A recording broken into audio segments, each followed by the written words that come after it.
Hello everyone, international business का detail explanation में आपका स्वागत है। तो आज हम करने वाले हैं यूनिट 3 का पार्ट नंबर 2। तो इसमें हम देखेंगे आपके परफॉर्मेंस इश्यूज़ के बारे में। परफॉर्मेंस इश्यूज़ क्या होते हैं? It is an important part of the business organisation to measure the performance of the employ and a firm as whole. ठीक है, we will however restrict our focus on organizational performance measurement. The standard of measuring the performance of the global business is being shown in the diagram. ये देखो, performance issue क्या होता है? कोई भी जो बिजनेस ऑर्गेनाइजेशन होती है, जो वर्क करती है, वो अपने परफॉर्मेंस को क्या करती है? मेजर करती है, अपने इश्यूज़ को बताती है, देखती है कि क्या क्या हमारे परफॉर्मेंस में, हमारे ऑप्टिमम यूटिलाइजेशन ऑफ रिसोर्सेज करने में हमें क्या क्या इश्यूज़ फेस करने पड़े और इसको ये रिजॉल्व करती है कैसे। तो इस्टेब्लिश करती है पहले वो स्टैंडर्ड ऑफ परफॉर्मेंस। कोई भी ऑर्गेनाइजेशन है, सबसे पहले क्या करते हैं? स्टैंडर्ड इस्टेब्लिश करती है। फिर वो करती है मेजर ऑफ एक्चुअल परफॉर्मेंसेज, उन्होंने कितना एक्चुअल परफॉर्मेंसेज दिया। और क्या करती है? एनालाइज करती है परफॉर्मेंस एंड कंपेयर करती है उसको, कि स्टैंडर्ड के साथ क्या करती है? उसको एनालाइज करके कंपेयर करती है। Construct and implement the action plan. जब वो परफॉर्मेंस को एनालाइज कर लेती है, कंपेयर कर लेती है विद स्टैंडर्ड, फिर वो क्या करती है? उसको इम्प्लीमेंट करती हैं। और क्या करती है? इम्प्लीमेंट करती है एक्शन प्लान को, ताकि वो इम्प्लीमेंट करने के बाद इम्प्लीमेंट करेगी एक्चुअल लेवल पे। तो देखेगी ना कितना इसका इम्प्लीमेंटेशन रियल और एक्चुअल वे में कितना हो रहा है। तो क्या करेगी? उसको रिवाइज करेगी और रिव्यू करेगी उसके स्टैंडर्ड्स को। The permanent feature of the stages. अब हम देखेंगे इसमें क्या करता है। वो पहले हमें पता करता है establish the standard of the performances. तो स्टैंडर्ड ऑफ द परफॉर्मेंसेज जो क्या होता है, आपका इंक्लूड करता है cost, quality of the customers. More than that one standard be necessary because they reflect क्या करता है? अपने actual level of the various units of manufacturing the performances. This include the weed, product quality and overhead spending levels.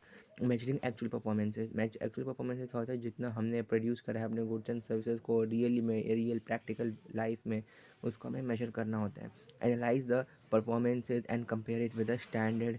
Analyse करो उसको standard के साथ compare करो। फिर आपका construct and implement the action plan.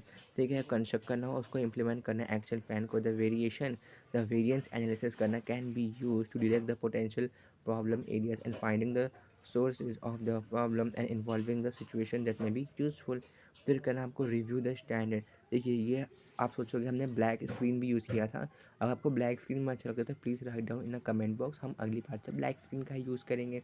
ठीक है, आप क्या कर सकते हैं? इस बार हमने वाइट स्क्रीन यूज़ किया हुआ है।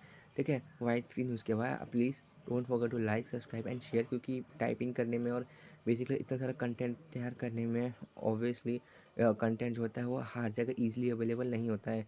तो इतने सारे कंटेंट को टाइप करना और हाँ प्रोमिनेंट तरीके से आपके सामने प्रेजेंट करना is also the one of the most important and crucial part which I am playing. So please like, subscribe and share so that I can feel motivated, and seeing the channel growing will also keep me motivated to promote, to make more and more videos for you all. ठीक है, constructing and implementing an action plan is a key to success. Variation analysis can be used to detect the potential problems and areas. Review and revise standards. Review करता है and revise करता है आपके important step को। As a modern organisation are the constant stage. Effective performance measurement. For getting the effective performance measurement, the measurement objective must be owned and supported throughout the organization. The process must be applied top down to the maximum benefit. The measures must be applied to the fair and achievable. The measurement must and reported structure must be simple, clear, and recognizable. The firm needed prioritize and focus to address only on a key performance indicator. Performance evaluation system. The performance evaluation system must contain a periodic review of the operation so that the objective of the firm are being accomplished. It is important to have the accounting information and to evaluate the domestic foreign operation cost and profitability. It is not only a simple measures but also help in the financial and non financial measures of evaluation. दो तरीके के में ये हिस्सों में बांट देता है। अब कहा आता है आरओआई। आरओआई होता है आपका रिटर्न ऑन इन्वेस्टमेंट, जो आपने इन्वेस्ट किया उसमें कितना हमको रिटर्न मिला। Budget as a success indicator. Budget जो आप बनाओगे वो आपको सक्सेस इंडिकेटर करता है।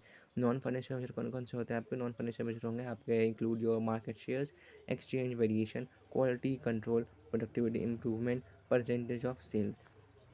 Type of the performance evaluation system कितने तरीके के होते हैं? First comes your budget programming. The budget programming is being prepared for the operational planning and financial control.